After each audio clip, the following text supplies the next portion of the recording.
జాతిరత్నాలు cinema చూసుంటారండి. దాంట్లో comedy సన్నివేశం ఉంటది. కోర్టు సీను అందులో హీరోయిన్ వచ్చి "ఇచ్చేయండి సార్, బెయిల్ ఇచ్చేయండి సార్" అంటది. అలాగే నేను కూడా చెప్తున్నాను సార్, ఇచ్చేయండి సార్ సస్పెన్షన్. బిఆర్ నాయుడు గారి గట సస్పెన్షన్ ఇచ్చేయండి. ఎందుకంటే ఈ రోజున జగన్మోహన్ రెడ్డి గారు కూడా వచ్చి అడుగుతున్నారు. అయితే పాత సినిమాల్లో ఉండేవండి కొన్ని సీన్లు. ఎలా అంటే విలన్లు హీరో చెల్లినో లేకపోతే మరొకరినో రేప్ చేస్తారు, లేదా ఎవరినన్నా నడి రోడ్డు మీద చంపుతారు. అక్కడ చూసిన వాళ్ళు ఉంటారు.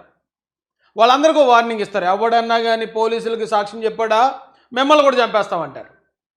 అందులో ఎవడో మంచోడు ఉంటాడు. ఆడేళ్ళి తిన్నగా పోలీస్ కంప్లైంట్ ఇస్తాడు. పోలీస్ కంప్లైంట్ ఇస్తే ఆ విషయం తెలుసుకున్న విలను ఆ సాక్ష్యం చెప్పడానికి కంప్లైంట్ ఇచ్చినోడిని కూడా అందరూ చూస్తుండగా చంపుతాడు. ఇక అక్కడి నుంచి ఎవరో కూడా సాక్ష్యం చెప్పడానికి భయపడతారు. అతను విలన్ ఎన్ని నేరాలు చేసినా ఘోరాలు చేసినా ఇక ఎవరో పట్టించుకోరు, భయపడుతూ ఉంటారు. సేమ్ వైసీపీ అదే చేస్తుంది అనిపించిందండి నాకు. అయితే అసలు మామూలు కాదు. వేళ మీరు చూస్తూ ఉంటారు, ఎక్కడ చూసినా సరే బిఆర్ నాయుడు గారిని అంటే టీటీడీ చైర్మన్ గారిని సస్పెండ్ చేయాలి, లేకపోతే బర్తరఫ్ చేయాలి, ఏదేదో మొత్తానికి వినిపిస్తున్నారు. కానీ దీని అంతటికీ ఒకసారి మనం వెనక్కి వెళ్ళి ఆలోచిస్తే అసలు ఈ మ్యాటర్ ఎక్కడ మొదలైంది? అరే బాబు, ఏంటి ఇంత పెంట చేస్తున్నారు వైసీపీ వాళ్ళు? తప్పుని తప్పంటుంది తప్ప, నేరస్తున్నారు నేరం చేయకరా అంటే మనల్ని నేరస్తుని చేస్తారా? దీనికి గతంలో అంటే చరిత్రలో జరిగిన ఒక చిన్న ఆధారం చూపిస్తాను. అసలు ఇప్పుడు జరిగింది అసలు ఏం జరుగుతుంది తెలియని ఒక ట్రాన్స్లోకి తీసిపోయాడు మొత్తం ఏపీ ప్రజలందరినీ కూడా ఈ వైసీపీ వాడు. ఇది కూడా ఇంకో సినిమాలో ఉంటుందండి, అమ్మ నాన్న తమిళమ్మాయి సినిమాలో ఎవరో అలీ గారిని తీసుకెళ్ళి అక్కడ అల్ఫాన్సా అనే ఒక క్యారెక్టర్ ఉంటుంది. అక్కడికి వెళ్ళిన తర్వాత మన ఇద్దరం ఈ రోజున నువ్వు బాయ్ ఫ్రెండ్ నేను గర్ల్ ఫ్రెండ్లో యాక్ట్ చేద్దామని లైట్గా మొదలుపెట్టి డ్రామాలాగా చివరికి వచ్చేటప్పుడు నిజం చేస్తుంటారు. అది సేమ్ ఇక్కడ కూడా వైసీపీ వాళ్ళ స్ట్రాటజీ నిజంగా ఒక విధంగా మెచ్చుకోవాలండి. ఎందుకంటే సినిమాల్లో పాత సినిమాల నుంచి ఇప్పుడు దాకా విలన్లు అందరూ ఏం చేశారో యాజ్ ఇట్ ఈజ్గా చేస్తున్నారండి వైసీపీ వాళ్ళు. అయ్యా జగన్మోహన్ రెడ్డి గారు ఒక పోస్ట్ పెట్టారు. దేశంలోనే కాదు ప్రపంచవ్యాప్తంగా కోట్లాది మంది భక్తులకు కలియుగ ప్రత్యక్ష దైవం వెంకటేశ్వర స్వామి కొలువై ఉన్న తిరుమల తిరుపతి ఆలయ నిర్వహణ పరిపాలన అత్యంత పవిత్రమైన బాధ్యత, అత్యంత నిష్ఠతో చేయాల్సిన బాధ్యత. అలాంటి టీటీడీ చైర్మన్ పదవిలో నిష్కలంక వ్యక్తిత్వం, అచంచల భక్తి, నిబద్ధత, నిష్ఠ కలిగిన వారే ఉండాలి. కానీ నారా చంద్రబాబు నాయుడు గారు ఈ పవిత్రమైన స్థానాన్ని స్వార్థ రాజకీయాలకు వేదికగా మార్చారటండి అని ఎవరు చెప్తున్నారండి? అత్యంత పరమ పవిత్రుడు, నిష్ఠాగరిష్ఠుడు, ఖండ అఖండుడు మా జగన్మోహన్ రెడ్డి అని చెప్తున్నాడు. అయ్యా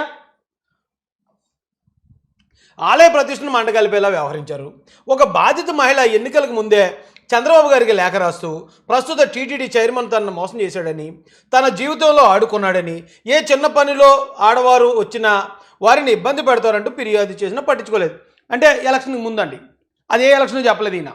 ఎలక్షన్ ముందంటే 2024 ఎలక్షన్ ముందంటే అది 19 అవ్వచ్చు, లేదా 14 అవ్వచ్చు, 9 అవ్వచ్చు, ఏదైనా సరే ఎలక్షన్ ముందు అంటాడు ఎంతైనా.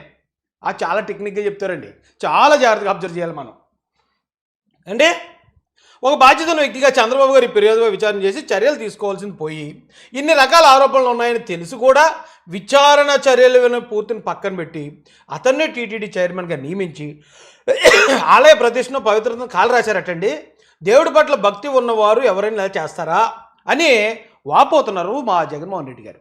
అయ్యా ఆలయ పవిత్రను కాపాడాలన్న ఉద్దేశం ఉంటే ఇలాంటి నిర్ణయాలు తీసుకుంటారా? చంద్రబాబు గారికి భక్తి లేదటండి, శ్రద్ధల అంతకన్నా లేదటండి, దేవుడి పట్ల భయం కూడా లేదని మరోసారి రుజువైందటండి. లడ్డూలో వాడే నెయ్యి విషయంలో చంద్రబాబు గారికి ఇదే మళ్ళీ నెయ్యి దగ్గరికి వెళ్ళిపోయాడండి. బిఆర్ నాయుడు గారిని అటాక్ చేశారు. బిఆర్ నాయుడు గారి గురించి ఏదో మాట్లాడాడు ఫస్ట్, తర్వాత వెంటనే మళ్ళీ కల్తీ నెయ్యి దగ్గరికి వచ్చాడు. చంద్రబాబు గారి హయాంలోనే జరిగిందటండి ఇది. చాలా జాగ్రత్తగానండి. ఫస్ట్ ఎవరైనా టార్గెట్ బిఆర్ నాయుడు గారు, తర్వాత ఎవరైనా టార్గెట్ నారా చంద్రబాబు నాయుడు గారు అండి. ఆయన హయాంలోనే వచ్చిన అవే ట్యాంకర్లు టీడీ అంగీకరించి అనుమతించింది. అక్కడ నుంచి తిరుమల లడ్డు వాడుకోలు ఇదే విషయాన్ని సిబిఐసి అన్నీ ఇక్కడ చెప్పేస్తారు, అక్కడ ఏం ఆధారాలు ఉండవు. ఏమండి చంద్రబాబు నాయుడు గారు మళ్ళీ దేవుడి పట్ల భయం భక్తి లేదంటాడండి. మళ్ళీ తర్వాత ఈ రకంగా చంద్రబాబు నాయుడు గారు తిరుమల లడ్డు ప్రసాదం విషయంలో తప్పు చేసి దాన్ని వేరొకరి మీద నెట్టి మళ్ళీ దాని మీద ఓ అమ్మోయ్ ఏదేదో రాశారండి. టీటీడీ నెయ్యి కొనుగోలు ధర దాదాపు అంటే ఇప్పుడు టీటీడీ నెయ్యిలో ఇప్పుడు మళ్ళీ కల్తీ ఇది నెయ్యి ధర ఎక్కువ చేసి చంద్రబాబు నాయుడు గారు డబ్బులు దోచేసుకుంటున్నారటండి. ఏమండి? తర్వాత ఇక హెరిటేజ్ అని కూడా మెన్షన్ చేశాడు చూడండి. హెరిటేజ్ అంటాడు, ఇందాపూర్ అంటాడు. ఏమండి? ఏమండి? ఒక్కసారి ఆలోచించండి. ఒకే ఒక పోస్ట్లో టార్గెట్ 1 ఎవరండి? జగన్ గారు చేసిన టార్గెట్ 1 ఎవరు?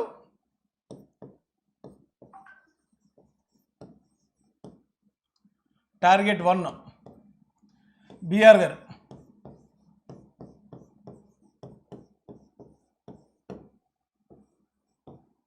ఏమండి? తర్వాత టార్గెట్ 2 ఎవరండి? CBN sir. తర్వాత టార్గెట్ 3 ఎవరండి? టీడీపీ హయాంలోనే జరిగింది అన్నాడు కదండి, టీడీపీ పార్టీ. తర్వాత టార్గెట్ 4 ఎవరండి? హెరిటేజ్.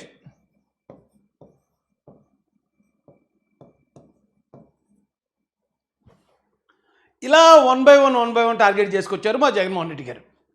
అయితే ఇదంతా ఎక్కడ మొదలైంది? ఎందుకు ఇంత రచ్చ చేస్తున్నారు వీళ్ళు? జగన్మోహన్ రెడ్డి గారు ఇప్పుడు కూడా మీరు చూడండి, అసెంబ్లీ సమావేశాలు చూడండి, వీళ్ళు అసెంబ్లీకి వెళ్ళగలరు కాబట్టి శాసన మండలిలో ఇప్పటికీ లడ్డు లడ్డు లడ్డు లడ్డు అని కింద మీద పడిపోతున్నారండి జగన్మోహన్ రెడ్డి గారు. ఇప్పుడు బిఆర్ నాయుడు గారిని సస్పెండ్ చేయించేయాలి జగన్మోహన్ రెడ్డి గారి ఆయన కోరిక. తర్వాత చంద్రబాబు నాయుడు గారిని దీనికి బాధ్యుని చేసేయాలి, ప్రజలందరి ముందు ఆయన్ని నేరస్తుడిగా మార్చేయాలి. ఆ తర్వాత టీడీపీ పార్టీని దోషిగా చూపించేయాలి. హెరిటేజ్ మొత్తం అంతా హెరిటేజ్ చేసిందటండి. అసలు జగన్ గారు ఇవేమీ మాట్లాడకపోతే తెలుసండి, ఇవేమి అసలు ఈ గొడవ జోలికి వెళ్ళకపోను ఆయన. ఎక్కడ ప్రాబ్లం వచ్చిందంటే రండి మీకు చెప్తాను.